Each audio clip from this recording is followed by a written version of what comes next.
is mag-a-arrange tayo ng bag kasi pasok ka na bukas. So, anya yan. Rose. Teka lang, bakit yun? Hindi ka nagawa ito. Ayan. So, kanina lang ako nag-a-arrange nito. Marami talaga akong gamit. But, I don't know if dadala ko pa to. Dahil may maraming box na to, pero dadalhin pa natin ito. Because, parang ayaw ko kasi dalhin. So, wag na. Ito natin yung pansapos. Ito naman yung laman. Ito, ganito. Ito kasi yung favorite ko. Inhaler, baka sipunin ako, kaya ginadala ko ito palagi. May tala ko. Wait lang. Putik. Wait lang.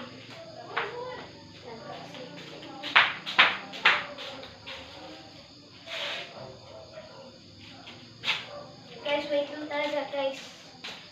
Yung pencil case ko kasi madumi, kaya ano ko na lang yan.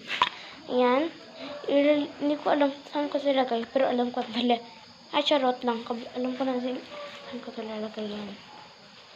Ilalagay ko muna dito. This is off from. Ilagay ko na dito sa ID dapit. Para masyadong malaman.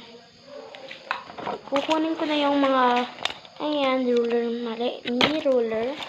Ay, may ball pen, blue ball pen, black ball, 2 black ball pen.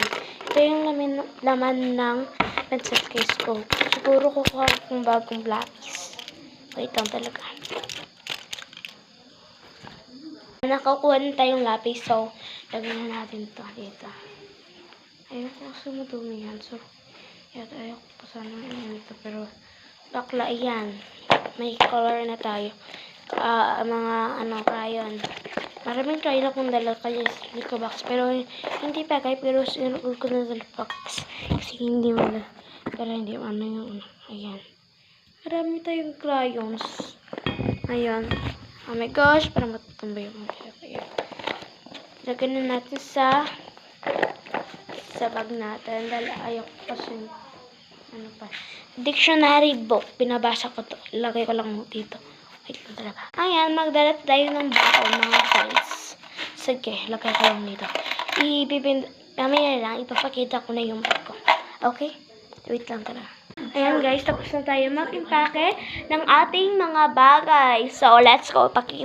Ipapakita ko na sa inyo. Ayan. Yan yung bag. Hindi ko nawawakas, laptop pa kasi baka maano yan. So, ito lang hanggang dulo ang ating video na arrange bag.